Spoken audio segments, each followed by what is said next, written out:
नमस्कार आप सबको, वंदे मातरम। कैसे हैं आप सब लोग? चलिए शुरुआत करते हैं आज की क्लास की। हमारी क्लासेस चल रही हैं राजस्थान के संत एवं संप्रदायों के बारे में, कला संस्कृति का जो पहला हम टॉपिक है उसके बारे में अध्ययन कर रहे हैं। 3 क्लासेज हमारी हो चुकी हैं। चलिए आगे बढ़ते हैं आज की क्लास को। अगर आप मेरे चैनल पर नए हैं तो चैनल को शेयर कीजिए, सब्सक्राइब कीजिए और दोस्तों को से पहुंचाइए। चलिए सर शुरू करते हैं आज की क्लास। संत एवं संप्रदाय को लेकर के चर्चा कर रहे हैं। कल हमने जो पढ़ा वो जसनाती संप्रदाय के बारे में अंतिम रूप में पढ़ा, नादू संप्रदाय के बारे में हमने अध्ययन किया, नाथ संप्रदाय के बारे में अध्ययन किया। आज जो हमारी क्लास है वो अन्य संप्रदायों को लेकर के, अन्य संतों को लेकर के रहेगी। चलिए पढ़ते हैं, शुरुआत करते हैं। तो सबसे पहला जो संप्रदाय है वो है हमारा जाम्बोजी संप्रदाय। जाम्बोजी संप्रदाय को हम बिश्नोई संप्रदाय के नाम से जानते हैं। तो प्रमुख संप्रदाय है, बिश्नोई संप्रदाय के नाम से जानते हैं। क्लियर है ना सर? जाम्बोजी संप्रदाय या बिश्नोई संप्रदाय, इसकी शुरुआत करते हैं। इसके जो प्रवर्तक हैं वो जाम्बोजी हैं, जो पवार वंशीय राजपूत थे। प्रवर्तक कौन है इसके? जाम्बोजी। इसके प्रवर्तक कौन है साहब? जाम्बोजी हैं। जाम्बोजी कौन थे? पवार वंशीय राजपूत थे। पवार वंशीय राजपूत थे। जाम्बोजी का जो जन्म है वो 1451 ईस्वी में पीपासर नागौर में हुआ, जन्माष्टमी के दिन। पिता लोहट थे, माता हंसा थी। जन्म का हुआ 1451 ईस्वी में पीपासर नागौर में। पीपासर नागौर में। अच्छा, पीपासर नागौर में जन्म कब हुआ? कृष्ण जन्माष्टमी के दिन। कब हुआ? कृष्ण जन्माष्टमी के दिन इनका जन्म हुआ। पिता का नाम लाहट, माता का नाम हंसा। माता कौन है? माताजी कौन है? हंसा जी है। पिताजी कौन है? लाहट जी है। पिताजी कौन है? लाहट जी या लोहट जी है, एक ही बात है। लोहट या लाहट में मैं लिख सकता हूं, ठीक है ना साहब? लोहट जी के पिताजी है। माताजी कौन है? हंसा जी। जन्म का हुआ पीपासर नागौर में 1451 ईस्वी में जन्म हुआ, कृष्ण जन्माष्टमी के दिन। आपको पता है ना कृष्ण जन्माष्टमी कब आती है? भाद्रपद कृष्ण अष्टमी को, है ना सर? इतना याद रखना, कृष्ण जन्माष्टमी कब आती है? भाद्रपद कृष्ण अष्टमी को भगवान श्री कृष्ण का जन्म हुआ था, जिसे हम कृष्ण जन्माष्टमी के नाम से पूछते हैं। किसके नाम से पूछते हैं सर? इसको हम कृष्ण जन्माष्टमी के नाम से पूछते हैं। क्लियर है? आगे चलते हैं। कृष्ण जन्माष्टमी के जन्म के कारण ही इनको कृष्ण या विष्णु का अवतार कहा जाता है। क्या कहा जाता है इनको साहब? कृष्ण या विष्णु का अवतार कहा जाता है, ठीक है ना? गहला गूंगा कहा जाता है। क्या कहा जाता है? गहला गूंगा कहा जाता है। पर्यावरण वैज्ञानिक कहा जाता है। गहला गूंगा इनको कहा जाता है। पर्यावरण वैज्ञानिक इनको कहा जाता है। पर्यावरण वैज्ञानिक इनको कहा जाता है। बहुत नाम है, हम कितने सारे संत साधु पढ़ेंगे, उन सबके बहुत सारे नाम है, बहुत सारी उपाधियां जिनके नाम से उनको गिना जाता था, जिनको बोला जाता था, वो सब हमको जानना बहुत जरूरी है। विश्व पर्यावरण के प्रथम प्रणेता कहा जाता है। विश्व पर्यावरण आंदोलन के, विश्व पर्यावरण आंदोलन के प्रथम प्रणेता इनको कहा जाता है। प्रथम प्रणेता इनको कहा जाता है। किनको कहा जाता है साहब? जाम्बोजी को कहा जाता है। किसको कहा जाता है? जाम्बोजी को कहा जाता है। जाम्बोजी ने 29 नियमों का प्रतिपादन किया। कितने नियम बनाए इन्होंने? 29 नियम। और 29 नियम को ही बिश्नोई कहते हैं, और इसी के कारण इस संप्रदाय का नाम बिश्नोई पड़ा। क्या पड़ा? बिश्नोई। तो कितने नियमों का प्रतिपादन किया इन्होंने? 29 नियमों का प्रतिपादन किया। 29 नियमों का प्रतिपादन किया। इनके गुरु भी कौन है? गोरखनाथ जी। इनके गुरु भी कौन है? गोरखनाथ जी। याद रखना, अभी कल हमने पढ़ा था, उसमें मैंने आपको बताया था कि गोरखनाथ जी किसके गुरु थे? जसनाथ जी के गुरु थे। और गोरखनाथ जी किसके गुरु हैं? जाम्बोजी के गुरु हैं। किसके गुरु हैं? जाम्बोजी के गुरु हैं, ठीक है ना? इन्होंने 1485 ईस्वी में एक धोकधोरा नामक टीला है, जिसे हम समराथल बीकानेर का एक स्थान है। 1485 ईस्वी में एक टीला पड़ता है, धोकधोरा टीला। धोकधोरा टीला जो कहां है? समराथल बीकानेर में। समराथल बीकानेर में। समरातल बीकानेर में ही 1485 ईस्वी में इन्होंने धोगधोरा नामक टीला पर पूजा अर्चना की, तपस्या की, जो समरातल बीकानेर में पड़ता है। और वहीं इन्होंने बिश्नोई मत का प्रतिपादन किया, बिश्नोई मत का प्रतिपादन किया।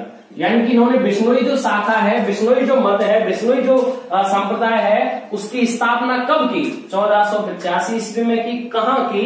धोगधोरा नामक टीला पर की। कहां है? समराथल बीकानेर में है। कहां है साहब? समराथल बीकानेर में है। कहां है? समराथल बीकानेर में है। अगर हम इनके ग्रंथों की बात करते हैं कि इनके ग्रंथ कौन कौन से हैं, तो इन्होंने ग्रंथ लिखे हैं, जम्मसागर लिखा है। क्या लिखा है? जम्मसागर लिखा है। देखिए एक एक करके समझ रहे हैं इनके ग्रंथों को, कई ग्रंथ हैं, समझना भी है।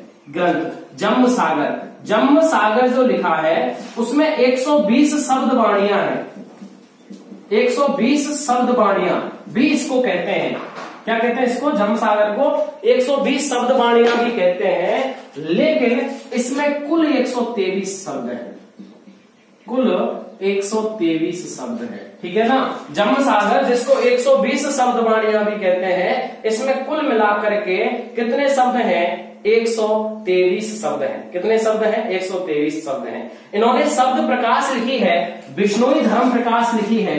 देखिए कौन कौन सी पुस्तक लिखी है इन्होंने? शब्द प्रकाश इन्होंने लिखी है, बिश्नोई धर्म प्रकाश इन्होंने लिखी है,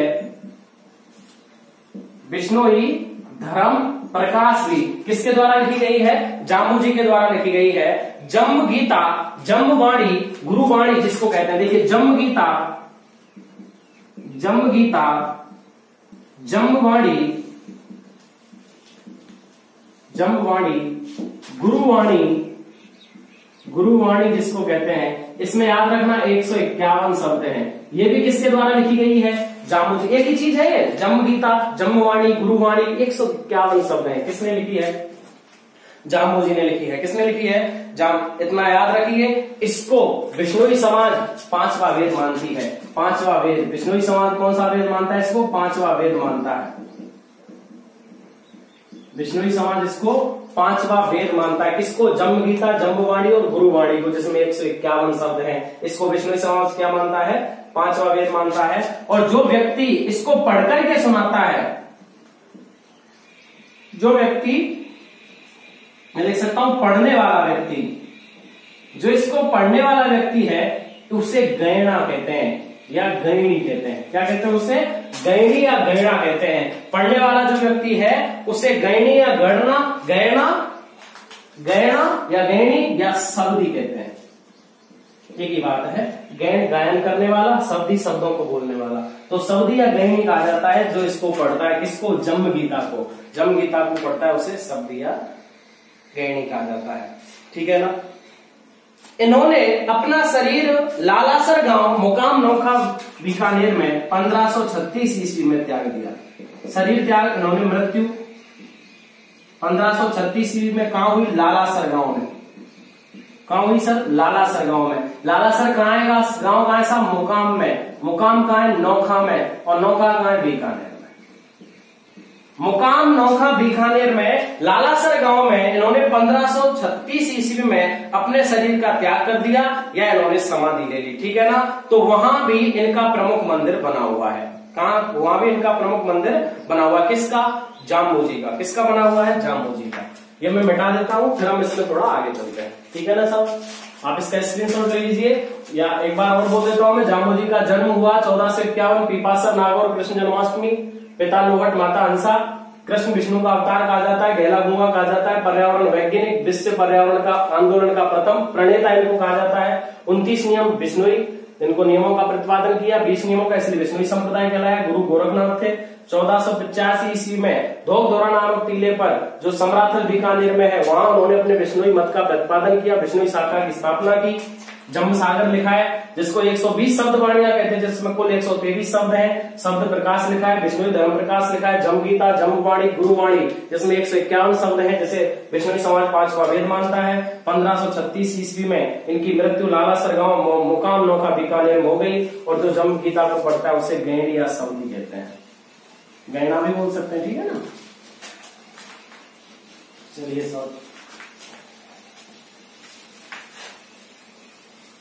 चैनल को सब्सक्राइब करते रहिए सर। क्लास का कोई भी मत आपको समझ में नहीं आ रहा है, कोई भी लाइन समझ में नहीं आ रही है, आप कुछ कहना चाहते हैं मुझसे तो आप उसे लिखिए कमेंट बॉक्स में, ठीक है ना सर। चलिए आगे चलते हैं, जामोजी संप्रदाय के बारे में हम अध्ययन करते हैं। ये लोग क्या करते हैं, जब किसी को अनुयायी बनाते हैं, अनुयायी बनाने से पहले शपथ दिलाते हैं। क्या दिलाते हैं? सब शपथ दिलाते हैं, और शपथ दिलाते हैं तो ये पानी पिलाते हैं, शपथ के रूप में ये पानी पिलाते हैं। उस पानी को पाहल कहा जाता है। उस पानी को, यानी कि अनुयायी बनने से पहले जिस पानी को पिलाया जाता है उसे पाहल कहा जाता है। क्या कहा जाता है? पाहल। और इनके जो उपदेश स्थल है, उपदेश स्थल है, उन्हें संथारी कहा जाता है। कौन सा संप्रदाय? जामोजी संप्रदाय। इनके जो उपदेश स्थल हैं उनको क्या कहा जाता है? संथारी कहा जाता है या सांथी, ये वही की बात है, संथारी या सांथी कहा जाता है, ठीक है ना साहब। देखिए ये क्या करते हैं, सबको गाड़ते हैं, सिर मूड़ते हैं, सबको गाड़ते हैं, सिर मूड़ते हैं, ठीक है ना, और दाढ़ी रखने की प्रथा है। ये जो संप्रदाय है वो सब गाड़ता है, सिर मूंडता है तथा दाढ़ी रखता है, दाढ़ी रखने की प्रथा, दाढ़ी रखने की प्रथा है। कौन से संप्रदाय में है? जामोजी संप्रदाय, जिसको हम बिश्नोई संप्रदाय के नाम से जानते हैं, ठीक है ना साहब। याद रखना, जामोजी से मिलने राणा सांगा, सातलदेव, राव जैसी, राव दूधा, सिकंदर लोधी सब आए थे। कौन कौन आए थे? राणा सांगा, राणा सांगा, राव दूधा, राव जैतसी, नवाब मोहम्मद, ये नाम नागौर का था, नवाब मोहम्मद नागौर का था, और एक सिकंदर लोधी मिलने आए थे, इनकी शरण में आए थे। ये लोग इनसे मिलने आए थे, इनकी शरण में आए थे। कौन कौन है? राणा सांगा मेवाड़ के, राव दूधा कहाँ के थे? राव दूधा, राव जैसी बीकानेर के थे, ठीक है ना। राव जैसी कहाँ के थे? बीकानेर के थे। राव दूधा मेड़ता नागौर, बीकानेर रियासत के हिसाब से राव दूधा कहाँ के थे? मेड़ता नागौर के थे। नवाब मोहम्मद नागौर का था, ठीक है ना, ठीक है, क्लियर है। सातल देव भी आए थे। कौन आए थे? सातल देव भी आए थे, सातल देव भी आए थे इनसे मिलने, सातल देव भी आए थे, सिकंदर लोधी मिलने आए थे, क्लियर है। कौन की शरण में आए थे ये लोग? सब जामोजी की शरण में। अच्छा, ये राव जैसी बीकानेर वाले नहीं है, सॉरी, जैसलमेर वाले हैं, जैसलमेर वाले राव जैसी। जब बीकानेर से इन्होंने जैसलमेर जीता, शासक बीकानेर के हैं, लेकिन जब इन्होंने जैसलमेर को जीता तो जैसलमेर से मिलने आए थे, इसलिए बुक्स में इनका नाम जैसलमेर लिखा हुआ है, जबकि है ये बीकानेर के शासक, ठीक है ना। तो राव जैसी बीकानेर के, जो जैसलमेर के शासक बनने के बाद इनसे मिलने आए थे। राव दूधा मेड़ता नागौर के, राणा सांगा वाले मेवाड़ के, नवाब मोहम्मद नागौर का, सिकंदर लोधी आगरा से मिलने आया था, और सातल देव जो सेवाड़ा दुर्ग के थे वो इनसे मिलने आए थे। किससे? जामोजी से। किससे मिलने आए थे? जामोजी से। देखिए जामोजी के देवालों के बारे में हम जांच कर लेते हैं। कौन कौन से देवालय हैं, कौन कौन से देवालयों के नाम से इनको पूजा जाता है, कहां कहां विष्णु संप्रदाय की पूजा होती है। सबसे पहले पीपासर जन्म स्थान है, सबसे पहला पीपासर जन्म स्थान के रूप में पूजा जाता है, ठीक है ना साहब। पीपासर किसके रूप में पूजा जाता है? जन्म स्थान के रूप में पूजा जाता है। रामड़ावास एक गांव पड़ता है पीपाड़ जोधपुर में, रामड़ावास एक गांव पड़ता है पीपाड़ में, और पीपाड़ कहां है? जोधपुर में। पीपाड़ कहां है? जोधपुर में है। देखिए इस स्थान को लोहावट स्थान के नाम से भी जाना जाता है, जहां पर इनके पैरों के निशान हैं। रामड़ावास जोधपुर में एक गांव पड़ता है पीपाड़ में, जिसको लोहावट स्थान भी कहते हैं, जहां पैर के निशानों की पूजा होती है, पैर के निशानों की पूजा होती है, और यही इन्होंने उपदेश दिए, यानी कि उपदेश स्थल है। क्या है इनका? उपदेश स्थल है, यही इन्होंने उपदेश दिए। किसने? जामोजी ने। एक गांव है, रामड़ावास गांव है पीपाड़ जोधपुर में, जहां इन्होंने उपदेश दिए, जिसको लोहावट स्थान के नाम से जाना जाता है, जहां इनके पैर के निशानों की पूजा होती है। और जन्म स्थान के रूप में किसकी पूजा होती है? पीपासर। पीपासर कहां है? नागौर में। इनका मुकाम जो मुकाम मालासर गांव ना, अभी बताया था मैंने, मुकाम में नौखा बीकानेर में, नौखा बीकानेर में क्या इनका मुक्ति धाम है, क्या इनका मुक्ति धाम है। जहां इनकी मृत्यु हुई वह इनके मुक्ति धाम के रूप में पूजा जाता है। किसके रूप में पूजा जाता है साहब? मुक्ति धाम के रूप में पूजा जाता है। याद रखना, आश्विन और फागुन की अमावस्या को मेला लगता है। आश्विन व फागुन की अमावस्या को मेला बढ़ता है यहाँ पे। ठीक है ना साहब? काफी बात है। मुकाम, मुकाम में कौन सा गांव? अभी मैंने लिखा था मालासर गांव, वो भी लिख सकते हैं आप। चौथा जो है वो लालासर बीकानेर है, जहां इन्होंने उपदेश दिए थे। लालासर बीकानेर भी है, जहां इन्होंने क्या दिए थे? उपदेश दिए थे। मुकाम में क्या हुआ इनका? मुक्ति धाम है। मुकाम में क्या है? मुक्ति धाम है। और लालासर में क्या है? इनके उपदेश है। एक बात याद रखना, जो मुक्ति धाम है ना, वहां इनकी टोपी पूजी जाती है, टोपी पूजी जाती है। पैर के निशानों की पूजा लोहावट स्थान रामरावास गांव में होती है। अगला जो स्थान है वो है जाम्बा, फलौदी, जोधपुर। जाम्बा, फलौदी, जोधपुर। देखिए फलौदी जोधपुर में जो जाम्बा नामक स्थान है, इसकी स्थापना जयसिंह ने की थी। यहां पर एक तालाब बनवाया था जाम्बो जी के कहने पर, जाम्बा तालाब। जयसिंह है, कहां का है? जैसलमेर का। जयसिंह जैसलमेर ने तालाब बनवाया। क्या कहते हैं इसको? बिश्नोइयों का पुष्कर कहते हैं। क्या कहते हैं इस तालाब को? बिश्नोइयों का, इस तालाब को साहब क्या कहते हैं? बिश्नोइयों का पुष्कर कहते हैं। किसने बनवाया? जयसिंह। कहां का शासक? जैसलमेर का। किसके कहने पर? जाम्बो जी के कहने पर। कहां? जाम्बा गांव, फलौदी, जोधपुर। कहां बनवाया? जाम्बा गांव, फलौदी, जोधपुर में इसने बनवाया। क्लियर है? आगे की बात करते हैं। जांगलू, नौखा बीकानेर में है। जांगलू एक जगह है, कहां है? नौखा में। नौखा कहां पड़ता है? बीकानेर में। ठीक है ना? नौखा बीकानेर में एक जगह है जहां पर भी इनकी पूजा अर्चना की जाती है। ठीक है ना? अन्य स्थान में रोटू नागौर है, रोटू नागौर है, ये भी इनका पूजा स्थल है, रोटू नागौर में पड़ता है। एक स्थान है मुरादाबाद में, लोधीपुर। लोधीपुर एक स्थान पड़ता है, मुरादाबाद में है। मुरादाबाद कहां? यूपी में है। ठीक है ना साहब? तो मुरादाबाद यूपी में भी इनका एक पूजा स्थल है, लोधीपुर। कहां है? मुरादाबाद यूपी में है। देखिए मुकाम नौखा बीकानेर में इनकी टोपी पूजी जाती है। ठीक है ना साहब? और रामरावास गांव में इनके पैर पूजे जाते हैं। और एक स्थान है पीपासर नागौर, जहां इनका जन्म हुआ था, वहां खड़ाऊ पूजे जाते हैं। जो कड़ामू होते हैं ना पैरों में पहनने वाले, वो पूजे जाते हैं। कड़ामू, कड़ामू, ठीक है ना? कड़ामू पूजे जाते हैं, कड़ामू पूजे जाते हैं। ठीक है? एक जांगलू, जांगलू में इनके भिक्षा पात्र, जो भीख मांगते थे, भिक्षा पात्र व कमंडल पूजा जाता है। भिक्षा पात्र या कमंडल पूजा जाता है। कहां पूजा जाता है? जांगलू। मगर ऐसे पूछा जाए कभी क्वेश्चन कि साहब इनके कौन कौन से प्रमुख स्थान हैं जो कहां कहां पूजे जाते हैं? भिक्षा पात्र, जिसको कमंडल, चोला, चोला भी कहा इनका जांगलू में। ठीक है ना साहब? तो ये कौन सा संप्रदाय हुआ? जाम्बोजी संप्रदाय या बिश्नोई संप्रदाय अपना क्लियर होता है। क्लियर है? तो एक एक लाइन को लिखिए, एक एक क्वेश्चन समझिए आप। इनके प्रमुख देवालयों के स्थान पर पीपासर है, जो धर्म स्थान के रूप में कड़ारू पूजे जाते हैं। वहां पर रामरावास गांव पीपाड़ जोधपुर में है, लोहावट स्थान जिसे कहते हैं, जहां पैरों के निशानों की पूजा होती है। मुकाम मालासर गांव, मुकाम नौखा बीकानेर, मुक्तिधाम के रूप में पूजा होती है। आश्विन व फागुन अमावस्या को मेला बढ़ता है, जहां पर टोपी पूजी जाती है। लालासर गांव है, लालासर कहां है? बीकानेर में है, जहां इन्होंने उपदेश दिए थे, वो भी इनकी पूजा होती है यहाँ पर। ठीक है? जम्मा, फलौदी, जोधपुर, जयसिंह जैसलमेर ने बसाया था, तालाब बनवाया था, जिसे बिश्नोइयों का क्या कहा जाता है? पुष्कर कहा जाता है। क्या कहा जाता है? पुष्कर कहा जाता है। जांगलू, नौका बीकानेर है, भिक्षा पात्र और कमंडल पूजे जाते हैं यहाँ पर। ठीक है ना?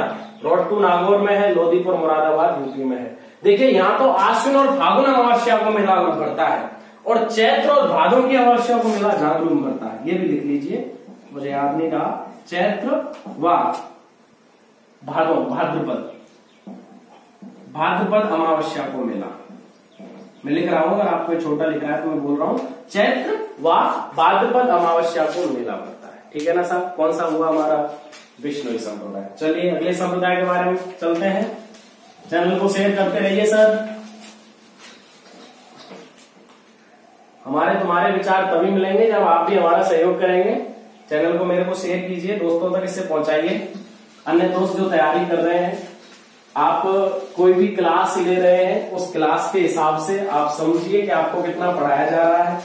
आप ये ना सोचेंगे कहीं जो पुलिस वगैरह की तैयारी कर रहे हैं उनको ये लगे कि भाई ये ज्यादा लेवल हो रहा है, ऐसा कुछ नहीं है। ये छोटे मोटे क्वेश्चन ही बनकर आते हैं। हमको एक बार टॉपिक को पढ़ने के लिए, जिस टॉपिक को हम पढ़ने में 1 घंटा लगा रहे हैं, उस पर पढ़ने में ज्यादा से ज्यादा हमको 1.5 घंटा लगेगा अधिक पढ़ने के लिए, लेकिन एक बार वो टॉपिक हमारा क्लियर हो जाएगा। छोटे से छोटा क्वेश्चन हमारे लिए क्लियर हो जाएगा। इसीलिए अच्छे ढंग से पढ़िए, अच्छी पढ़ाई कीजिए और अपने पेपर की तैयारी करते रहिए।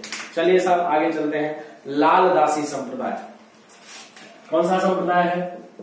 लाल दासी संप्रदाय। कौन सा संप्रदाय है? लाल दासी संप्रदाय है। लाल संप्रदाय जो है, लाल दासी जो संप्रदाय है, इसके जो प्रवर्तक है वो लाल दास जी हैं, जो दुलोत्र एक जाति होती है, मेव लकड़हारे थे, मेवों के, ठीक है ना। प्रवर्तक कौन है? लाल दास जी। कौन थे? दुलोत्र जाति के मेव लकड़हारे थे साहब। ये कौन सा? लाल दासी, जिन्होंने लाल दासी संप्रदाय की स्थापना की। इनका जन्म हुआ धौलीधूप अलवर में, ठीक है ना। इनका जन्म कहां हुआ? धौलीधूप अलवर में हुआ। माता समदा थी और पिता चांदमल थे। जन्म धौलीधूप अलवर,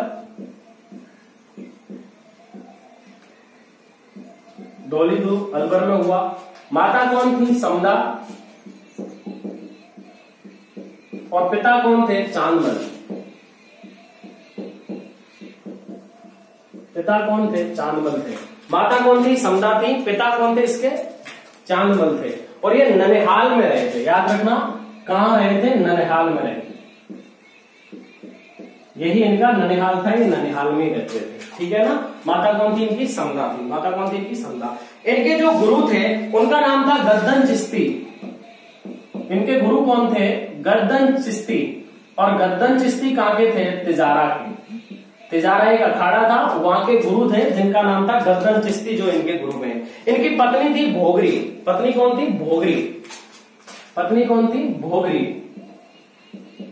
भोगरी इनकी पत्नी थी। इनके पुत्र थे कुतुब, कुतुब और एक था पहाड़ा। हाँ, पहाड़े पढ़ो।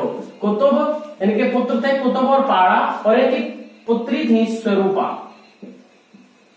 स्वरूपा कौन की? इनकी पुत्री। याद रखना, ये कुतुब वो है जिसे मियां साहब के नाम से जाना जाता है। और मियां साहब का जो मठ है, जो मकबरा है, इनकी जो प्रमुख स्थल है वो है बांधोली में। और बांधोली कहाँ है? अलवर में। बांधोली कहाँ है? अलवर में। इसको बांधोली बोलो या बांधोली बोलो, एक ही बात है। बांधोली कहाँ है? अलवर में है। कुतुब को ही मियां साहब के नाम से जाना जाता है, जिनका प्रमुख स्थान बांधोली अलवर में है। तो पत्नी कौन है इनकी? भोगरी। पत्नी कौन है? भोगरी है।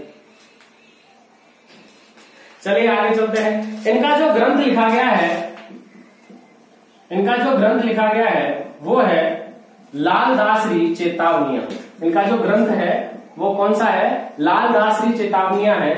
इनका प्रमुख स्थान अलवर में ही रहा है। कहां रहा है? अलवर में। और इनका भी प्रमुख स्थान कहां है? बांधोली। इनका जो प्रमुख स्थान है वो कहां रहा है? बांधोली या बांधोली में रहा है। और ये भी स्थान कहां है इनका? अलवर में है। इनका स्थान कहां है? अलवर में है। चलिए आगे चर्चा करते हैं। इन्होंने दारा सिकों के बारे में कहा था, इन्होंने दारा सिकों को कहा था, इन्होंने दारा सिकों को कहा था कि जो अपने भाइयों का वध करेगा वही शासक बनेगा। जो अपने भाइयों का वध करेगा वही शासक होगा। और किया भी था। किसने? औरंगजेब। किसने किया था? औरंगजेब ने अपने भाई दारा सिकों को मार करके, कैद करके उसे फिर शासक बना था, ठीक है ना। तो दारा सिकों को कहा था इन्होंने कि जो अपने भाइयों का वध करेगा वही शासक बनेगा। इनकी मृत्यु 1648 में नगला गांव भरतपुर में होती है। मृत्यु 1648 में नगला गांव भरतपुर में होती है। जहां से इन्हें लाया जाता है, और शेरपुर गांव में इनकी समाधि रामगढ़ अलवर में है। समाधि जो है इनकी समाधि स्थल वो कहां है? शेरपुर गांव, रामगढ़ अलवर। वहां से इनकी मृत्यु हो जाती है तो वहां से इनको लाया जाता है, यहाँ इनको दफनाया जाता है। वहां पे इनका कब्र या मकबरा बना है, कब्र और मकबरा बना हुआ है। कहाँ बना हुआ है कब्र या मकबरा इनका? शेरगढ़ गांव में बना हुआ है। कहाँ है? शेरपुर गांव में बना हुआ है। कहाँ है? रामगढ़ अलवर में है, जो इनका समाधि स्थल है। क्या है इनका? समाधि स्थल। मृत्यु कहाँ हुई थी? 1648 ईस्वी में नगला गांव भरतपुर में हुई थी। कहाँ हुई थी? नगला गांव भरतपुर में। याद रखना, यह एक जीवित संप्रदाय के नाम से जाना जाता है, जिसमें जो जयराम का अभिवादन होता है, राव राम बोलते हैं ना हम, तो ये जीवित संप्रदाय है। ये भी लाइन लिखी थी, अच्छी लाइन है। एक जीवित संप्रदाय है, अभिवादन जयराम। इसका जो अभिवादन करते हैं एक दूसरे से कैसे करते हैं? जयराम पे करते हैं, जयराम अभिवादन। ठीक है ना? जयराम इसका क्या है? अभिवादन। जयराम इसका क्या है? अभिवादन। कौन सा संप्रदाय है? लालदासी संप्रदाय। कौन सा संप्रदाय है साहब? लालदासी। चलिए अगले संप्रदाय के बारे में पढ़ते हैं। साथ में आप नोट्स बनाते रहिए, ठीक है ना? चलिए अगला संप्रदाय, लालदासी संप्रदाय के बाद की चर्चा।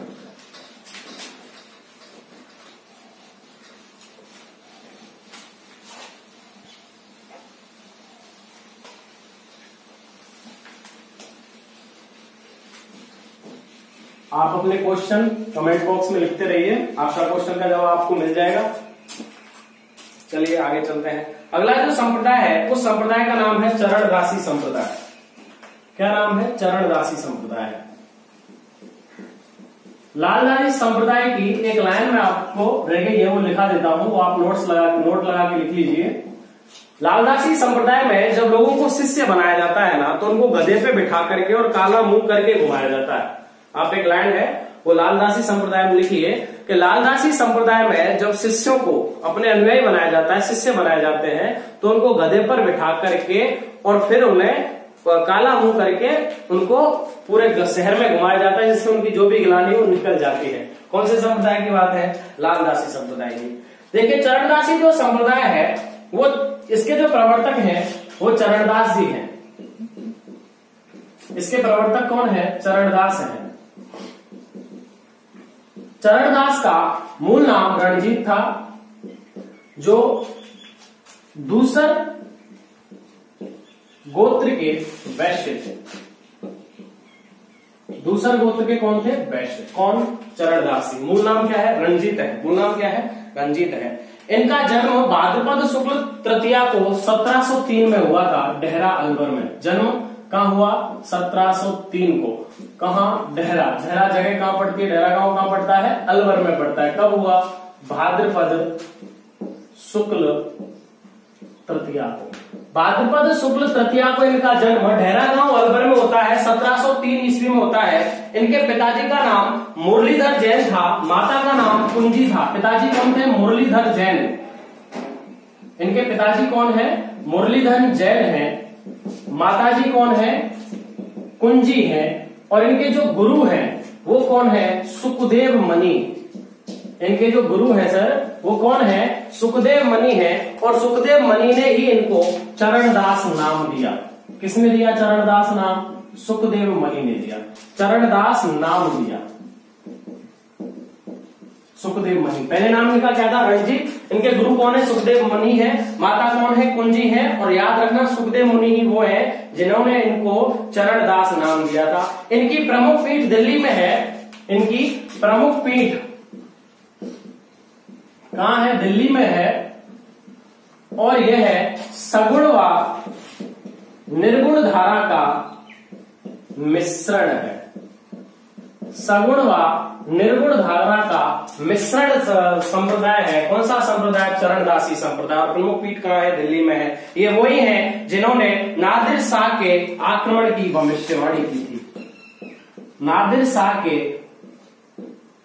आक्रमण की भविष्यवाणी करने वाले व्यक्ति कौन है? तो नादिर शाह के आक्रमण की भविष्यवाणी करने वाले व्यक्ति रंजीत या संत चरणदास जी हैं। चरणदास जी वही हैं जिन्होंने 42 नियम दिए। कितने नियम दिए? 42 नियम दिए। इन्होंने कितने नियम दिए? 42 नियम दिए। कैसे वस्त्र पहनते थे? पीले वस्त्र। कैसे वस्त्र पहनते थे सर? ये पीले वस्त्र पहनते थे, पीले वस्त्र पहनते थे। कौन है? चरणदास जी हैं। कौन है साहब? चरणदास जी हैं। चरणदास जी के अगर हम ग्रंथों की बात करें तो ब्रह्म ज्ञान सागर, ब्रह्मचरित्र, भक्ति सागर ग्रंथ हैं। ब्रह्म ज्ञान सागर, ब्रह्म ज्ञान सागर, ब्रह्मचरित्र, ब्रह्मचरित्र, भक्ति सागर, ये इनके द्वारा लिखे हुए ग्रंथ हैं। ये इनके द्वारा लिखे हुए ग्रंथ हैं। ठीक है ना? किसने लिखे हैं? चरणदास जी ने लिखे हैं। किसने लिखे हैं साहब? चरणदास जी ने लिखे हैं। अगर हम चरणदास जी की बात करें, एक ग्रंथ और है ज्ञान सरोदय, एक ग्रंथ और है, क्या नाम है सर इसका? ज्ञान सरोदय, स्वर उदय। ठीक है ना? ज्ञान सरोदय किसके द्वारा लिखा गया है? चरणदास जी के द्वारा लिखा गया है। चरणदास जी की दो शिष्या थी, सहजोबाई और दयाबाई। शिष्या थी दो, एक का नाम क्या था? सहजोबाई, और दूसरी कौन है? दयाबाई। ये दोनों भी कहां की थी? डेहरा अलवर की थी। दोनों भी कहां की थी? डेहरा अलवर की थी। जन्म डेहरा अलवर में हुआ है दोनों का। सहजोबाई ने पुस्तक प्रकाश और 16 तिथि पुस्तक लिखी है। सहजोबाई ने पुस्तक सहज प्रकाश और 16 तिथि नामक पुस्तक लिखी है। याद रखना, जब हम प्रमुख संत महिलाएं पढ़ेंगे उनमें इनका नाम याद रखना आप। सहजोबाई है जिन्होंने पुस्तक सहज प्रकाश लिखी है, 16 तिथि लिखी है, और दयाबाई है जिन्होंने दयाबोध और विनय मालिका लिखी है। दयाबोध व विनय मालिका लिखी है। ठीक है ना? किसने लिखी है? दयाबाई ने। दोनों कहां की थी? डेहरा अलवर की थी। दोनों कहां की थी? डेहरा अलवर की थी, जो इनकी शिष्या रही। किसकी? चरणदास जी की। किसकी शिष्या रही साहब? चरणदास की शिष्या रही। इनको सगुण व निर्गुण धारा का मिश्रण इसलिए कहा जाता है कि इनका जो प्रमुख ग्रंथ है इस संप्रदाय का श्रीमद् भागवत कथा को माना जाता है। संप्रदाय का प्रमुख ग्रंथ श्रीमद् भागवत कथा। ठीक है ना? और कृष्ण राधा की पूजा की जाती है।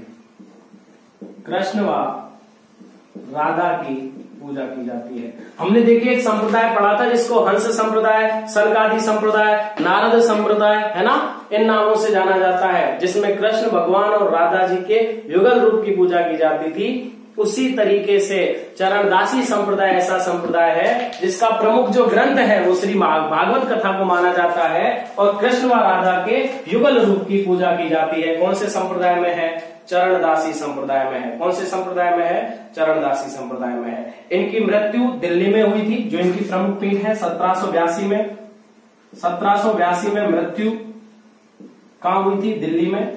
1782 में मृत्यु कहां हुई थी भाई? 1782 में इनकी मृत्यु कहां हुई थी? दिल्ली में हुई थी। बुधवार को मार्गशीर्ष कृष्ण सप्तमी। कब हुई थी? मार्गशीर्ष कृष्ण सप्तमी,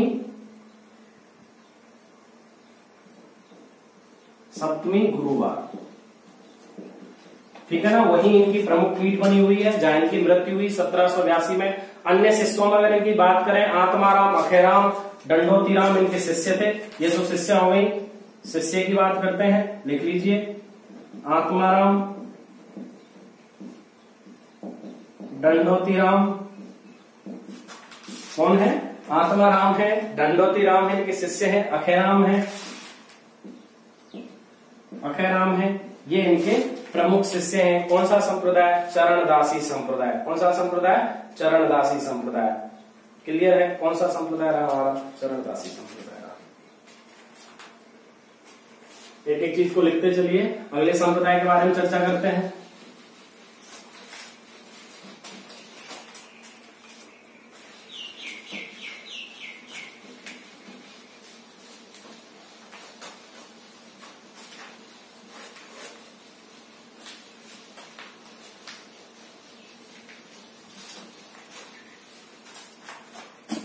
चरणदासी संप्रदाय के बाद हम पढ़ते हैं अलखिया संप्रदाय। कौन सा संप्रदाय पढ़ते हैं सर? अलखिया संप्रदाय।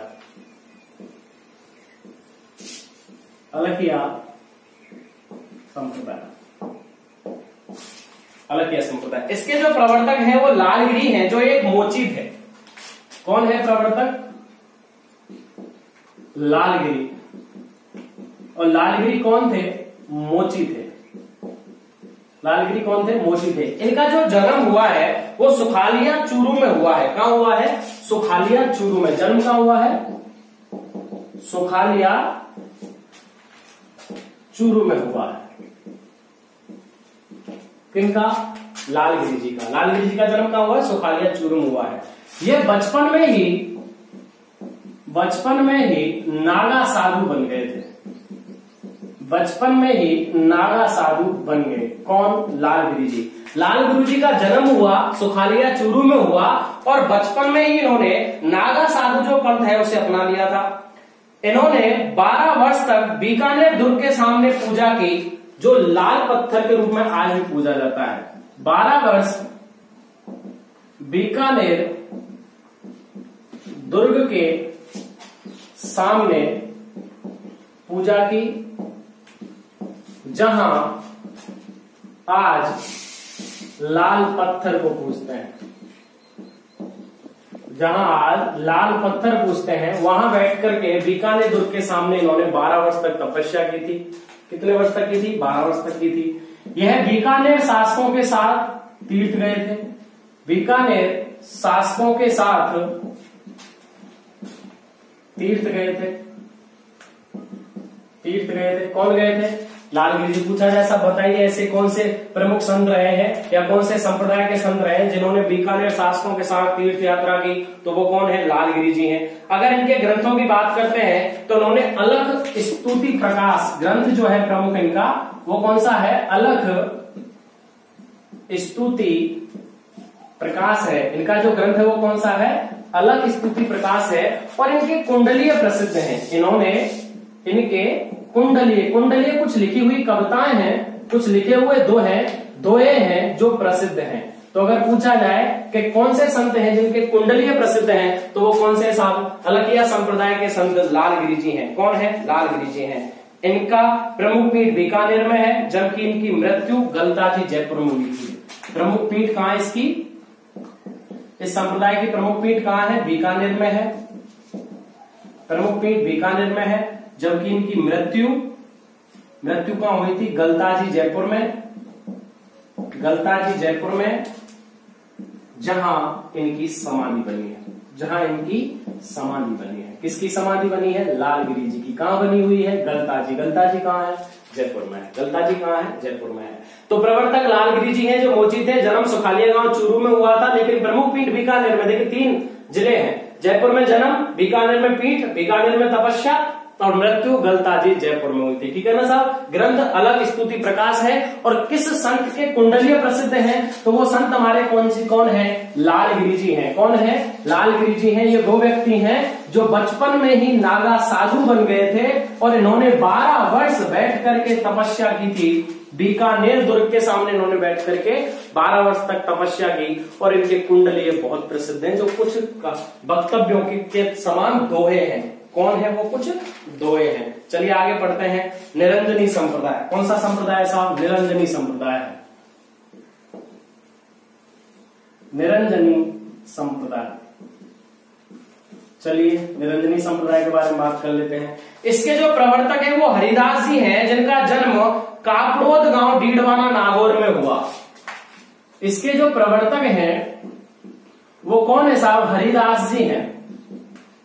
कौन है? हरिदास जी। अच्छा, इनका जन्म कहां हुआ? कापड़ोद में। कापड़ोद कहां है साहब? डीडवाना में। डीडवाना कहां है साहब? नागौर में है। डीडवाना कहां है? नागौर में है। इनका जन्म कहां हुआ? कापड़ोद में। कापड़ोद कहां है? डीडवाना में। डीडवाना कहां है? नागौर में। ये सांखला क्षत्रिय थे, राजपूत। कौन से राजपूत थे? सांखला क्षत्रिय राजपूत थे ये डाकू थे पहले। कौन थे? डाकू। कौन थे भाई साहब? ये डाकू थे। फिर एक साधु ने इनको उपदेश दिए। साधु के उपदेशों से प्रभावित होकर के ये संत बन गए। निरंजनी संप्रदाय की स्थापना की। इनको राजस्थान का या कलयुग का वाल्मीकि कहा जाता है। कलयुग का वाल्मीकि कहा जाता है। किसको कहा जाता है साहब कलयुग का वाल्मीकि? हरिदास जी को कहा जाता है। किसको कहा जाता है? हरिदास जी को कहा जाता है। ठीक है ना। पहले डाकू थे, साधु के उपदेश प्राप्त करके ये स्वयं साधु बन गए, इसी के कारण इनको कलयुग का वाल्मीकि कहा जाता है। अच्छा, ये अकबर और जहांगीर के समकालीन थे। अगर इनका काल पूछा जाए तो जन्म की डेट पता मिलती नहीं है, लेकिन बताया जाता है ये अकबर व जहांगीर के समकालीन है। ये कौन थे? अकबर या जहांगीर के समकालीन थे। हरिदास जी ने भक्त बिरदावली, भरवरी संवाद, साथ ही हरिपुरुष की वाणी ग्रंथ, इनके ग्रंथ भक्त बिरदावली, हरिप्रकाश, भक्त बिरदावली, हरिप्रकाश, भर्तरी संवाद इनके प्रमुख ग्रंथ हैं, जिनमें भक्त बिरदावली आता है, हरिप्रकाश आता है, हरिपुरुष की वाणी आता है, मंत्र राज प्रकाश आता है। ठीक है ना। मंत्र राज प्रकाश नहीं लिखा, देखिए मंत्र राज प्रकाश, हरिपुरुष की वाणी आता है,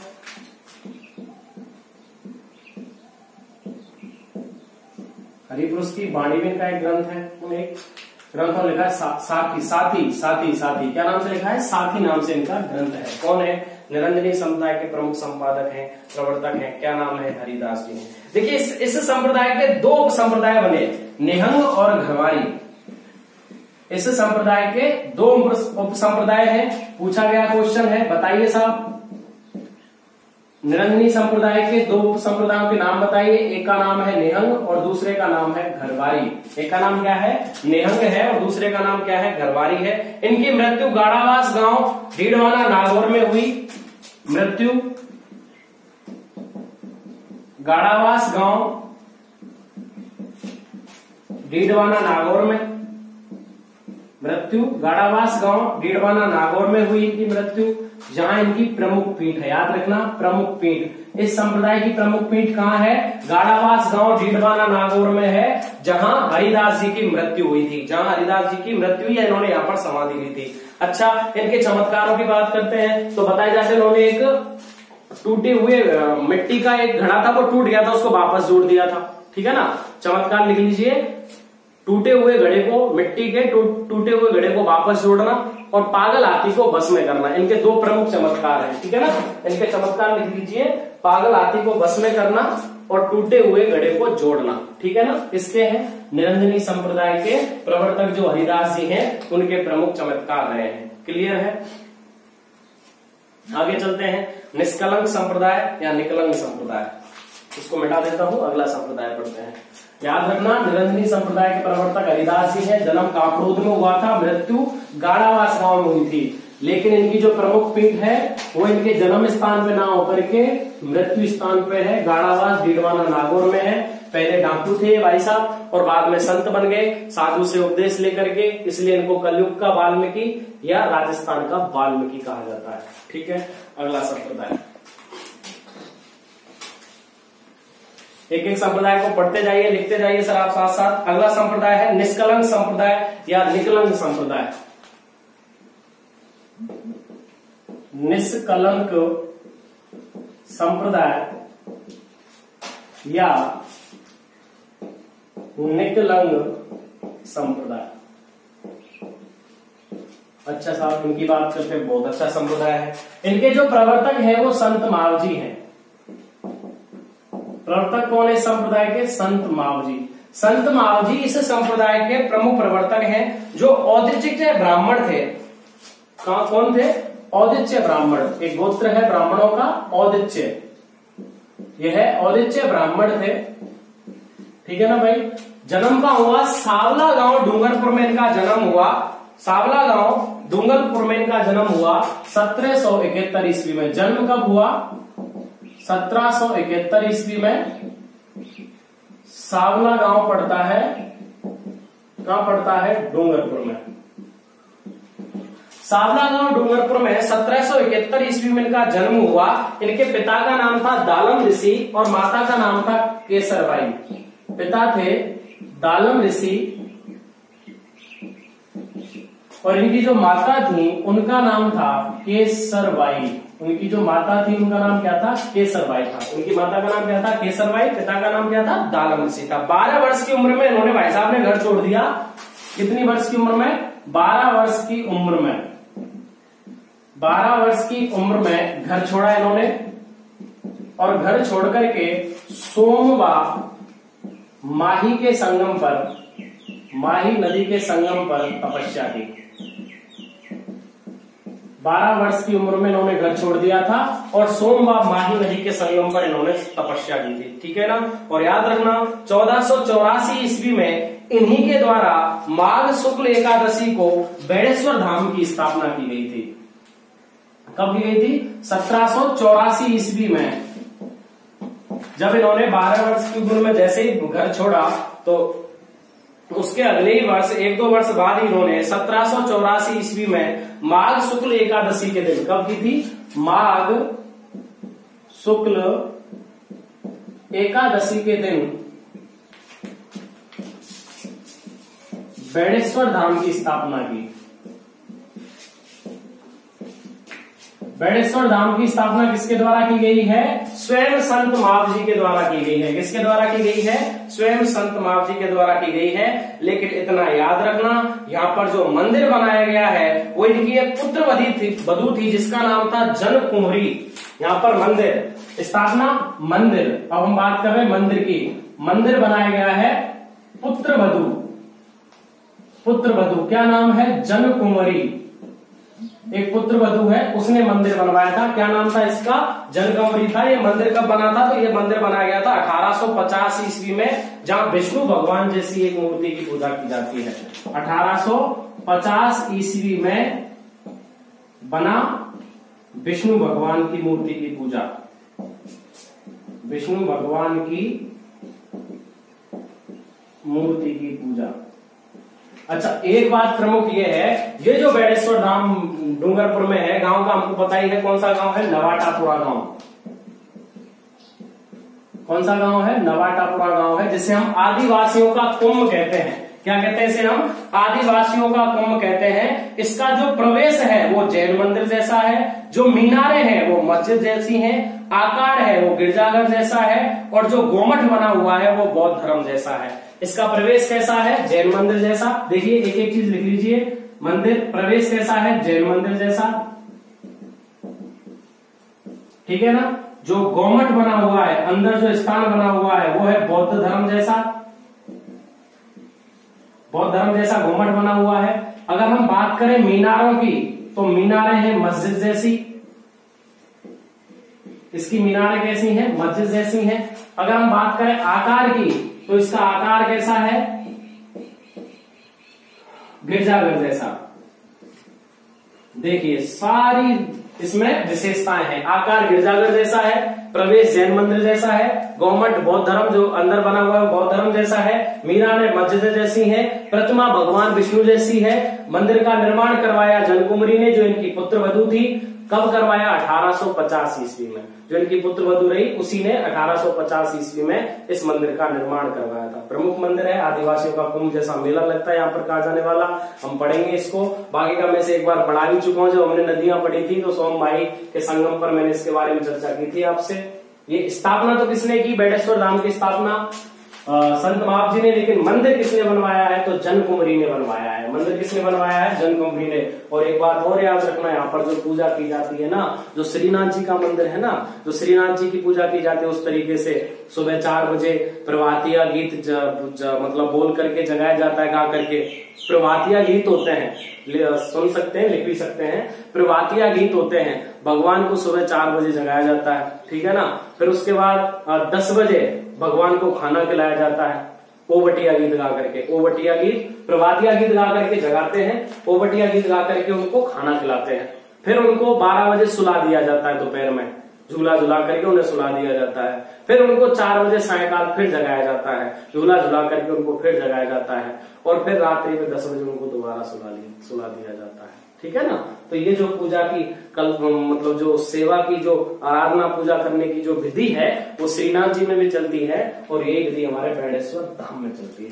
आई बात समझ में। तो हमने यहां से वहां केवल मंदिर के बारे में भी अध्ययन किया है। अभी हमारे संत महाव जी तो रह गए हैं। तो भाई साहब संत महाव जी ने 4 विवाह किए थे। वाह, कितने विवाह किए थे? 4। संत महाव जी ने 4 विवाह किए थे। 4 में 2 तो थी औदिच्य ब्राह्मण, 2 तो थी औदिच्य ब्राह्मण, 1 थी राजपूत और 1 थी पटेल विधवा, पटेल जाति की विधवा। तो इसका मतलब ये हुआ कि इन्होंने विधवा विवाह पर बल दिया। अगर क्वेश्चन बन जाए ऐसे कौन से संत रहे साहब जिन्होंने विधवा विवाह पर बल दिया, तो किसने दिया? निष्कलंक संप्रदाय के संत महाव जी ने खुद विधवा विवाह किया, तो विधवा विवाह पर तो बल देंगे देंगे। तो भाई साहब सॉरी, कितने विवाह किए थे इन्होंने? 4 विवाह। 2 विवाह औदिच्य ब्राह्मण की पुत्रियां थी। अगर नाम है तो एक का नाम बखत देवी था, एक का नाम रूपा देवी था। एक का नाम क्या था? बखत देवी। एक का नाम क्या था? रूपा देवी। ठीक है ना। एक का नाम क्या था? बखत देवी, एक का नाम था रूपा देवी। राजपूत थी शायद, राजपूत मनु देवी, राजपूत थी मनु देवी और पटेल जाति की थी साहू देवी। तो इन 4 स्त्रियों से इन्होंने विवाह किया था। ठीक है ना। किसने किया था? संत महाव जी ने। किसने किया था? संत महाव जी ने। इसमें श्री कृष्ण की पूजा की जाती है। श्री कृष्ण भगवान विष्णु जैसी मूर्ति है और सगुण और निर्गुण धारा का मिश्रण है। याद रखिए, सगुण और निर्गुण धारा का मिश्रण, सगुण और निर्गुण धारा का मिश्रण श्री कृष्ण की पूजा रास लीलाओं पर बल, 4 पत्नी, रास लीलाओं पर बल, रास लीलाओं पर बल कौन से संप्रदाय में दिया जाता है? निष्कलंक संप्रदाय में दिया जाता है। इनका प्रमुख ग्रंथ था चौपड़ा। प्रमुख ग्रंथ, इनका प्रमुख ग्रंथ क्या कौन सा था साहब? चौपड़ा नाम का ग्रंथ था। बताते हैं कि ये 5 बड़े ग्रंथों का समूह था। 5 ग्रंथों का समूह, 5 ग्रंथों का समूह था। इसमें 72,96,000 शब्दों का संग्रह था। 72,96,000 96,000 शब्दों का समूह था। 5 ग्रंथों का समूह था। चौपड़ा ग्रंथ इसका प्रमुख ग्रंथ है। कौन से संप्रदाय का? निष्कलंक संप्रदाय का या महाव जी का। और प्रमुख पीठ दांतड़ा भीलवाड़ा, पीठ दांतड़ा भीलवाड़ा में भी है। ये जो प्रमुख पीठ है इस संप्रदाय की वो दांतड़ा भीलवाड़ा में मानी जाती है। जबकि प्रमुख मंदिर जो बना हुआ है, जो प्रमुख इनको इस संप्रदाय के लोगों ने बनवाया था, तो वो है बेणेश्वर धाम। कौन है? बेणेश्वर धाम है। इसमें स्त्री, धर्म, जाति, वर्ग इन सब का इन्होंने मतलब वो नहीं किया, विरोधी थे। जो आडंबर है उनके विरोधी थे, जो जातिवाद है, वर्ग धर्म है उसके विरोधी थे। स्त्री जाति की इन्होंने मतलब नारी जाति का सम्मान इन्होंने किया है। कौन से संप्रदाय है? निष्कलंक संप्रदाय है। एक लाइन और लिख सकते हैं आप इसमें कि ये सफेद वस्त्र धारण करते थे, चंदन का टीका लगाते थे, तुलसी की माला पहनते थे। सफेद वस्त्रों का धारण करते थे, चंदन का टीका लगाते थे और तुलसी की माला पहनते थे। ठीक है ना साहब। कौन सा संप्रदाय है? निष्कलंक संप्रदाय। कौन सा संप्रदाय है? निष्कलंक संप्रदाय। चलिए साहब इसको मिटाते हैं, अगले संप्रदाय के बारे में चर्चा करते हैं। सर साथ साथ लिखते रहिए, प्रमुख संप्रदाय चल रहे हैं, संत और संप्रदाय है। मैंने कहा था बड़ा टॉपिक है, धीरे धीरे जाके कंप्लीट होगा। ऐसा नहीं है कि एक बार में हम संत और संप्रदाय को पढ़ करके क्लियर करते हैं। एक एक संप्रदाय है, लोक देवता लोक देवी आएंगे, उनमें भी हमारी काफी क्लासेस रहेंगी, 5-5 ऐसे क्लास रहेंगी एक एक देवता देवी में। चलिए अगले संप्रदाय की बात करते हैं, परिणामी संप्रदाय या प्राणनाथ संप्रदाय। परिणामी या प्राणनाथ संप्रदाय। तो नाथ से लग रहा है कि ये नाथ संप्रदाय से लगभग संबंध रखता है, लेकिन ये निर्गुण धारा है। कैसी धारा है? निर्गुण। प्रवर्तक कौन थे? प्राणनाथ जी। प्रवर्तक कौन थे? प्राणनाथ जी। प्रमुख पीठ कहां है? पन्ना में। पन्ना कहां है साहब? एमपी में। और राजस्थान में इसके लोग कहां पाए जाते हैं? आदर्श नगर जयपुर में, बस इतना समझना। आदर्श नगर जयपुर में इस संप्रदाय के लोग हैं जो पाए जाते हैं। परनामी प्राण संप्रदाय है, ठीक है ना, परनामी या प्राणनाथ संप्रदाय है। प्राणनाथ जी का अच्छा ये जन्म गुजरात के है, इनका जन्म कहाँ हुआ है? गुजरात में जन्म कहाँ हुआ है इनका? गुजरात में हुआ है। प्रमुख पीठ कहाँ है? पन्ना एमपी में। और प्रमुख लोग इनके कहाँ पाए जाते हैं? सर्वाधिक अनुयायी आदर्श नगर जयपुर में पाए जाते हैं। और इन्होंने जो ग्रंथ लिखा है, ग्रंथ जो लिखा है उसका नाम है कुजलम स्वरूप। कुजलम स्वरूप कौन से संप्रदाय का है? परनामी या प्राणनाथ संप्रदाय का है। क्लियर है ना सर? आराध्य देव श्री कृष्ण है लेकिन निर्गुण धारा है। आराध्य देव कौन है? श्री कृष्ण है, लेकिन धारा कैसी है? निर्गुण है। एक गूदड़ संप्रदाय की बात कर लेते हैं। गूदड़ संप्रदाय, गूदड़ संप्रदाय, इसके संत कौन है? संतदास जी हैं। इसके संत कौन है? प्रवर्तक या प्रवर्तक, क्या नाम है? स्वयं का संतदास जी।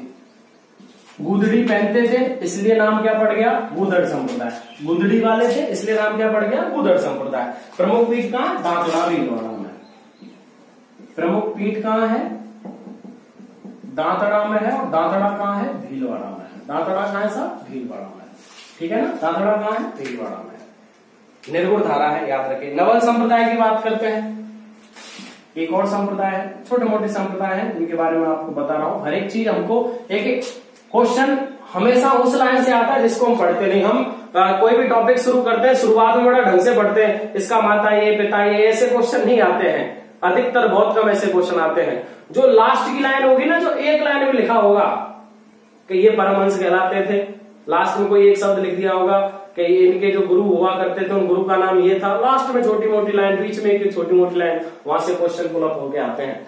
और वहीं पे आप देख लो कि जब हम छोटी किताबों को पढ़ते हैं, जिनको हम छोटी बोलते हैं, बाकी का सब कुछ उनमें से आता है, 8th से लेकर के 7th से लेकर के 5th से लेकर के 12th तक।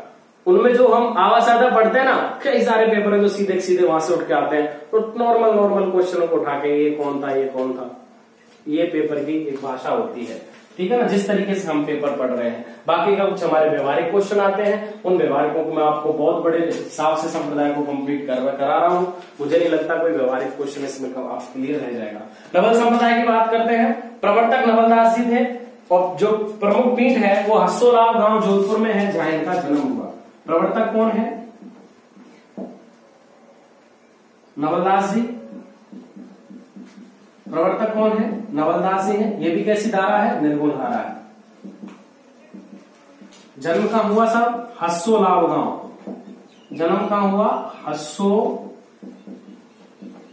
गांव। हस्सोलाव गांव कहां पड़ता है? जोधपुर में पड़ता है। कहां पड़ता है? जोधपुर में। और ये इनकी प्रमुख पीठ है, जोधपुर में पड़ता है, जो इनकी क्या है सर? प्रमुख पीठ है। प्रमुख पीठ है। कौन सा संप्रदाय? नवल संप्रदाय। कौन सा संप्रदाय? नवल संप्रदाय। क्लियर है। एक संप्रदाय है तेरापंथी संप्रदाय। कौन सा संप्रदाय है? तेरापंथी संप्रदाय है। आचार्य भिक्षु स्वामी के द्वारा इसे स्थापित किया गया था। तेरापंथी संप्रदाय, ठीक है ना। तेरापंथी जो संप्रदाय है वो एक जैन संप्रदाय है। किसके द्वारा इसका प्रवर्तक थे? आचार्य भिक्षु स्वामी, जिनका एक नाम और है भीखंड जी। तेरापंथी संप्रदाय के जो प्रवर्तक है वो कौन है? आचार्य भिक्षु स्वामी है। कौन से धर्म से संबंधित है ये संप्रदाय? जैन धर्म से संप्रदाय संबंधित है। नाम क्या था इनका? भीखंड जी। अच्छा, जैन धर्म की भी कौन सी शाखा? तो श्वेतांबर शाखा है। कौन सी शाखा है? श्वेतांबर शाखा है। इनका जन्म हुआ था कटालिया गांव जोधपुर में। जन्म हुआ था कटालिया गांव जोधपुर में। कटालिया गांव जोधपुर में इनका जन्म हुआ था। तेरापंथी संप्रदाय के आचार्य भिक्षु स्वामी का अपने गुरु से मतभेद हो गए थे, और गुरु से मतभेद होने के कारण, गुरु से मतभेद होने के कारण तेरापंथी संप्रदाय की स्थापना है। तेरापंथी संप्रदाय की स्थापना की। तो तेरापंथी संप्रदाय की स्थापना किसके द्वारा की गई है? जैन संप्रदाय के जो आचार्य भिक्षु स्वामी है इनके द्वारा की गई है। गुरु से इनका मतभेद हो गया था, इसी के कारण इन्होंने तेरापंथ की स्थापना की। 1760 ईस्वी में इन्होंने स्थापना की थी। राजनगर और केलवा में इनके प्रमुख पीठ है, यानी कि फैलाव है। राजनगर व केलवा, उदयपुर में संप्रदाय का फैलाव है। और याद रखना, ये स्थापना कब की गई थी तेरापंथी संप्रदाय की? 1360 ईस्वी में, ठीक है ना। 13 गुरु रहे, इसके कारण इसको तेरापंथी संप्रदाय कहा जाता है। इसी में तेरापंथ के 9वें आचार्य थे, जिनका नाम है आचार्य श्री तुलसी। इसी के 9वें आचार्य हैं, क्या नाम है इनका? आचार्य श्री तुलसी। आचार्य श्री तुलसी हैं। जब 1947 में देश आजाद हुआ और हिंदू और मुस्लिम सद्भावना को, यानी कि जो उन आपस में जो झगड़ा था, सांप्रदायिक जो भावना थी वो बहुत ऊपर ज्यादा लेवल पर जा रही थी, उस समय आचार्य श्री तुलसी जी ने, जो 9वें आचार्य थे, इन्होंने 1 मार्च 1949 को सरदार शहर कस्बे में, कौन से कस्बे में? सरदार शहर कस्बे में। कब? 1 मार्च 1949 को सरदार शहर कस्बे में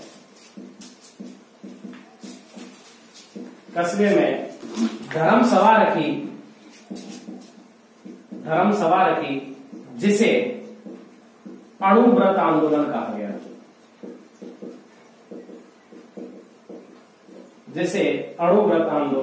याद रखना, इन्होंने ही 1 मार्च 1949 को सरदार शहर चूरू कस्बे में एक धर्म सभा रखी, जिसे अणुव्रत आंदोलन कहा गया। यानी कि अणुव्रत आंदोलन का जो जनक है वो 9वें आचार्य तेरापंथ संप्रदाय के आचार्य श्री तुलसी जी हैं, जिन्होंने सौहार्दपूर्ण वातावरण बनाने के लिए, शांतिमय वातावरण बनाने के लिए, हिंदू और मुस्लिमों को एकजुट करने के लिए अपनी इस धर्म सभा सम्मेलन में बुलाया, जहां पर इन्होंने सत्संग दिए, अच्छे अच्छे विचार दिए, जिसके कारण कहीं ना कहीं थोड़ा बहुत जो झगड़ा था वो कुछ लोगों के बीच में सांप्रदायिकता भावना को उन्होंने कम किया, जो धर्म भावना को लेकर के जो दंगे चल रहे थे। तो 1 मार्च 1949 को अणुव्रत आंदोलन का जो जनक है वो 9वें आचार्य हैं, जिनका नाम क्या है? आचार्य श्री तुलसी है। क्या नाम है? आचार्य श्री तुलसी है। याद रखना, ये वही हैं जिनको 1992 में इंदिरा गांधी राष्ट्रीय पुरस्कार दिया गया था।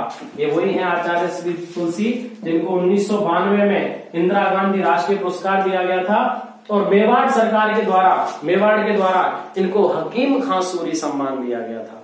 हकीम खां सूरी सम्मान और इंदिरा गांधी राष्ट्रीय पुरस्कार किसको दिए गए हैं? आचार्य श्री तुलसी जी को दिए गए हैं। किसको दिए गए हैं? आचार्य श्री तुलसी जी को दिए गए हैं। और आचार्य श्री तुलसी जी के बाद जो इस संप्रदाय को संभाल रहे हैं उनका नाम है आचार्य महाप्रज्ञ। क्या नाम है? आचार्य महाप्रज्ञ। आचार्य महाप्रज्ञ इसको संभाल रहे हैं, ठीक है। इनकी मृत्यु हो चुकी है, लेकिन इसके बाद जिन्होंने अणुव्रत आंदोलन को आगे बढ़ाया वो कौन है? आचार्य महाप्रज्ञ। क्लियर है साहब? तो ये कौन से संप्रदाय हुए? हमारा तेरापंथी संप्रदाय हुआ। कौन सा संप्रदाय हुआ? तेरापंथी, परनामी, गूढ़र और नवल संप्रदाय। जो जिस तरीके से लिखा हुआ है उस तरीके से उसको लिखिए। जो मैं आपको बता रहा हूं उन्हें समझिए, उन लाइनों को, इन लाइनों को अपने एक तरीके से बोलते ना कि व्यवहार में लाइए कि हाँ हम ऐसे ही पढ़ रहे हैं जैसे हम संप्रदाय में खुद हैं। उस तरीके से व्यवहार में लाके इनको पढ़िए कि क्या क्या होता है, किस तरीके से हमको इसके बारे में जानना है। तो ये हमारे मस्तिष्क में एक साथ बैठा रहता है, रटन विद्या नहीं है। जब हम किसी चीज को समझ के पढ़ेंगे, भाई हम संत संप्रदाय के बारे में पढ़ रहे हैं तो हम आसपास के लोगों को देख करके, संत संप्रदाय को देख करके जाने कि ये कौन है, कैसे बने, कहां से बने। तो वो उस विचार से उनके प्रति, चाहे आप पेड़ पौधे पढ़ो, चाहे आप दुर्ग पढ़ो, कुछ भी पढ़ो, जब उनके प्रति भावनात्मक रूप से आप पढ़ाई करेंगे, उनको समझने की कोशिश करेंगे, तो वो चीज हमारे अंदर अपने आप आ जाएगी, ठीक है ना। तो उसी तरीके से हमको इनको समझना है। क्लियर है? तो ये हमारे प्रमुख संप्रदाय रहे। अब हम राजस्थान के प्रमुख संतों के बारे में अध्ययन कर लेते हैं। राजस्थान में कौन कौन से संत रहे हैं, प्रमुख रहे हैं। चलिए, प्रमुख संत हैं राजस्थान के, उनके बारे में आपको अध्ययन करा रहा हूं।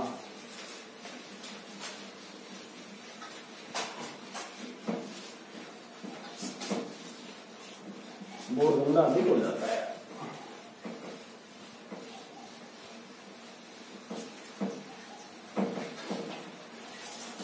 कि एक बार लॉकडाउन खत्म हो जाए ढंग से, तब जाके एक डिजिटल बोर्ड वगैरह लेके आऊं, तब जाके इसको अच्छे ढंग से क्लासेस को और प्रोवाइड कराऊं मैं आपके लिए। अभी तो ये क्लासेस है कि एक कमरे में खुले रूप से मैं चला रहा हूँ, तो मुझे रोशनी का भी ध्यान रखना पड़ता है, हर चीज का ध्यान रखना पड़ता है, तो उसी तरीके से क्लासेस चल रही है। ठीक है ना। चलिए संत की बात करते हैं। तो प्रमुख जो संत हैं उनका नाम है संत पीपाजी। क्या नाम है? संत पीपाजी। इनके बारे में सब अध्ययन कर लेते हैं। प्रमुख संत हैं राजस्थान के। संत पीपाजी का जन्म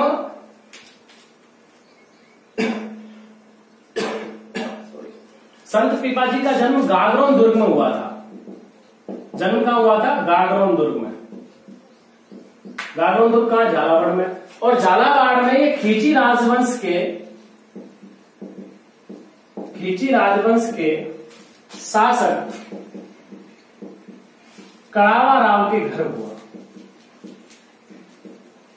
इनका जो जन्म है वो गागरोन दुर्ग में खींची राजवंश के शासक कड़ावा राव के घर हुआ। इनकी जो माता थी उनका नाम था लक्ष्मीवती और इनका जन्म हुआ था 1425 ईस्वी में। 1425 ईस्वी में जन्म हुआ। माता कौन थी इनकी? लक्ष्मीवती थी। तो इसका मतलब ये हुआ कि ये कौन थे? खींची राजवंश के खुद राजकुमार थे, खींची वंश राजवंश के खुद शासक थे।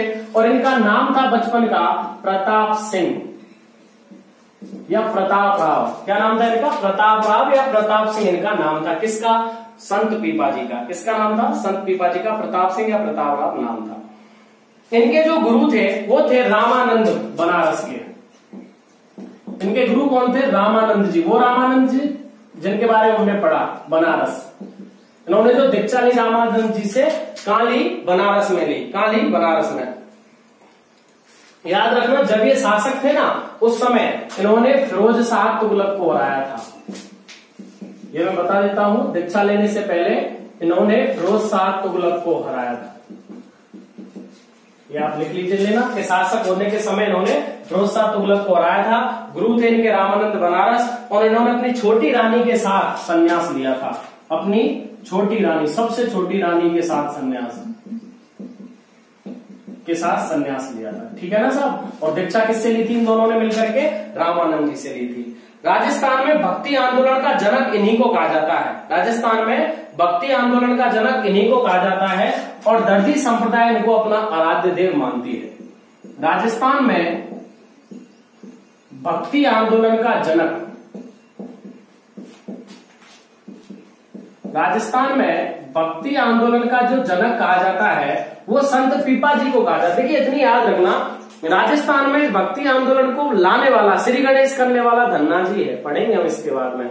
लेकिन भक्ति आंदोलन को एक बड़े रूप में फैलाने वाला राजस्थान में संत पीपाजी है, जिसके कारण इनको राजस्थान में भक्ति आंदोलन का जनक कहा जाता है। और दर्जी संप्रदाय, दर्जी समाज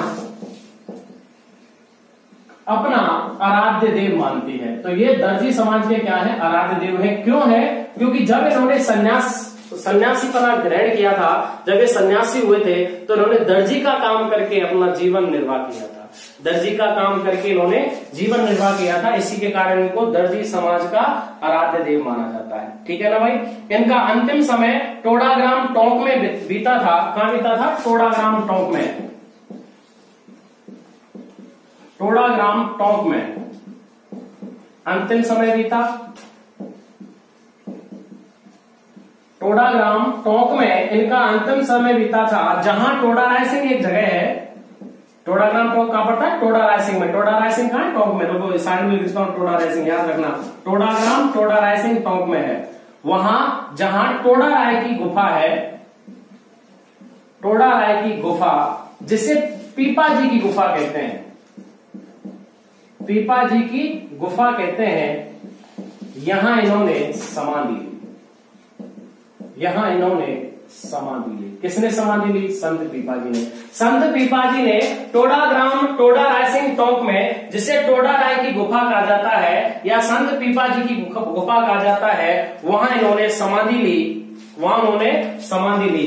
इनकी जो छतरी है वो गागरोन दुर्ग में है। जब मैं दुर्ग पढ़ाऊंगा आपको तब भी बताऊंगा। गागरोन दुर्ग में है।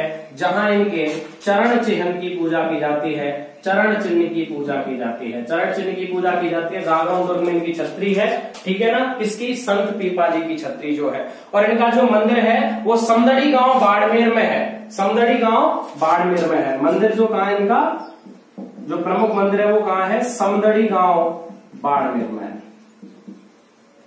और संत पीपा जी का जो प्रमुख मेला है वो समदड़ी गांव बाड़मेर में लगता है। इनका एक मंदिर और है मसूरिया में, मसूरिया कहाँ है, जोधपुर में, वहां भी इनका मेला बढ़ता है। और कब बढ़ता है, चैत्र शुक्ल पूर्णिमा को। कब बढ़ता है, चैत्र शुक्ल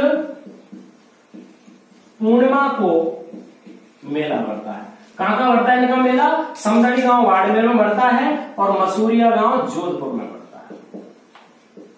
मसूरिया गांव जोधपुर में इनका मेला बढ़ता है। क्लियर है ना साहब। और गागरोन दुर्ग तो है, गागरोन में भी इनका मेला बढ़ता है, चैत्र शुक्ल पूर्णिमा को इनका मेला बढ़ता है। यानी कि जहां भी इनका मेला बढ़ता है वो चैत्र शुक्ल पूर्णिमा को बढ़ता है। इनका बचपन का नाम क्या था, प्रताप सिंह था, ठीक है ना भाई। अपनी सबसे छोटी रानी के साथ इन्होंने संन्यास लिया था। इनके गुरु रामानंद जी थे, ठीक है। इन्होंने अपने शासक बनते, जब ये मतलब शासक थे उस समय, इन्होंने फिरोज शाह तुगलक को हराया था। कौन है, संत प्रताप जी, प्रताप राव या संत पीपा जी है। संत पीपा जी की छतरी कहाँ है, गागरोन दुर्ग में है। मंदिर कहाँ है, समदड़ी में है, मसूरिया में है और गागरोन में इनकी छतरी है। और वहां तीनों जगह चैत्र पूर्णिमा को वहां पर मेला बढ़ता है। कब बढ़ता है, चैत्र पूर्णिमा को वहां पर मेला बढ़ता है। अगले संत हैं संत धन्ना जी। अगले संत है सर संत धन्ना जी। कौन से संत हैं, संत धन्ना जी हैं। संत धन्ना जी की बात करते हैं। इनका जन्म 1415 में धुवन गांव टोंक में हुआ था। जन्म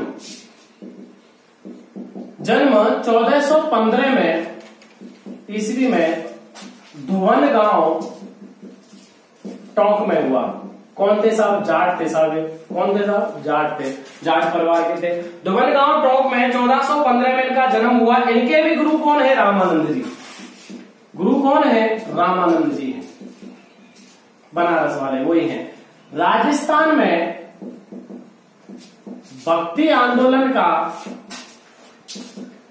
राजस्थान में भक्ति आंदोलन का श्री गणेश इन्होंने ही किया है।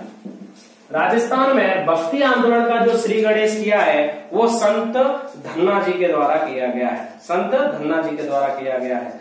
इनका मेला धुवन गांव टोंक में लगता है, जो जहां वहीं इनकी प्रमुख पीठ है, यानी जो संप्रदाय को लोग मानते हैं। मेला कहां बढ़ता है, धुवन गांव टोंक में लगता है। कब बढ़ता है, तो बैसाख कृष्ण अष्टमी को, बैसाख कृष्ण अष्टमी को। आप एक बात याद रखना, इनके चमत्कार लिख लो। बिना बीज के खेती, बिना बीज के खेती का चमत्कार इनके द्वारा किया गया है। और तुंबे के बीज से कुछ इन्होंने खेती वगैरह की थी, उसके बारे में कोई कहानी आप याद रखिए कि बिना बीज की खेती का चमत्कार इन्होंने इनके द्वारा किया गया है। किसके द्वारा किया गया है, संत धन्ना जी के द्वारा किया गया है। और बताते हैं कि उन्होंने हठपूर्वक भगवान की मूर्ति को भोजन कराया था। हठपूर्वक भगवान की मूर्ति को भोजन करवाने का चमत्कार और बिना बीज के खेती का चमत्कार। और इनके सर्वाधिक अनुयायी कहाँ है, पंजाब में। सर्वाधिक अनुयायी कहाँ है, पंजाब में। सर्वाधिक अनुयायी कहाँ है इनके, पंजाब में। ठीक है ना साहब, लिख लीजिए। कौन से संत हैं, संत धन्ना जी हैं। कौन से संत हैं, संत धन्ना जी हैं। चलिए राजस्थान के अगले संत के बारे में जानकारी करते हैं। तो राजस्थान में इस भक्ति आंदोलन का श्री गणेश किसके द्वारा किया गया है, संत धन्ना जी के द्वारा किया गया है। और फैलाया किसके द्वारा गया है, जो जनक है प्रमुख, जिसने इसको फैलाया विस्तार किया, संत पीपा जी हैं। कौन है साहब, संत पीपा जी हैं। अगले संत की बात करते हैं, संत सुंदरदास जी। संत सुंदरदास जी की बात करते हैं। देखिए संत सुंदरदास जी का जो जन्म हुआ है वो 1653 में दौसा में हुआ, खंडेलवाल वैश्य के रूप में। जन्म 1653 में दौसा में किस रूप में या किस परिवार में, खंडेलवाल वैश्य में। खंडेलवाल वैश्य गोत्र में इनका जन्म हुआ। संत सुंदरदास जी का जन्म हुआ। इनके पिता परमानंद थे और माता थी सती देवी। पिता कौन थे, परमानंद। परमानंद को एक नए नाम से और जाना जाता है, शाह चोखा, शाही चोखा। ठीक है ना, इनको कहा जाता है। इनके जो गुरु थे, गुरु का नाम क्या था? रामानंद जी। गुरु का नाम नहीं, दादू दयाल जी, बनाती थोड़ी पढ़ रहे हैं।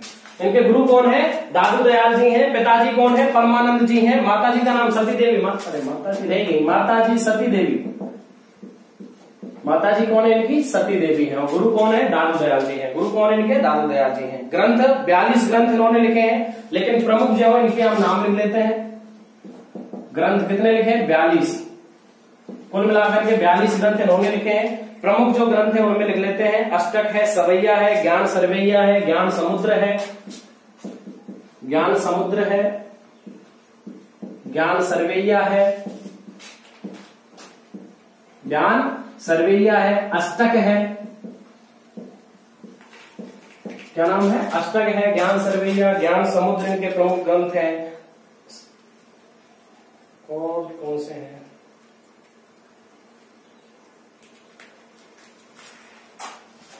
सुंदर सार, सुंदर सार, सुंदर ग्रंथावली, अपने नाम से इन्होंने ज्यादा लिखे हैं। सुंदर ग्रंथावली, पीर मुरीद अष्टक, पीर मुरीद अष्टक, अष्टक लिख दिया हमने, अष्टक लिख दिया हमने।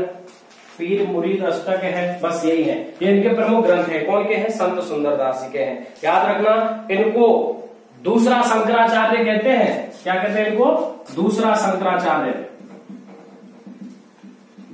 दूसरा शंकराचार्य कहते हैं। और वो जो दादू दयाल की नागा शाखा बढ़ाई थी वो इनके द्वारा ही बढ़ाई गई थी, हमने पढ़ा था। नागा शाखा का प्रचलन भी किसने किया था? दादू दयाल में संत सुंदरदास जी ने कहा था। मृत्यु 1740 में सांगानेर में हुई थी। मृत्यु कहाँ हुई थी? 1740 ईस्वी में हुई थी। कहाँ हुई थी साहब? सांगानेर में हुई थी। मृत्यु कहाँ हुई थी इनकी? 1740 ईस्वी में सांगानेर में हुई थी। कौन से संत हैं? संत सुंदरदास जी हैं। कौन से संत हैं? संत सुंदरदास जी। तो ये है हमारे छोटे मोटे प्रमुख संत हैं। और संतों की क्लास कितना टाइम हो गया? फोन देना मुझे एक बार।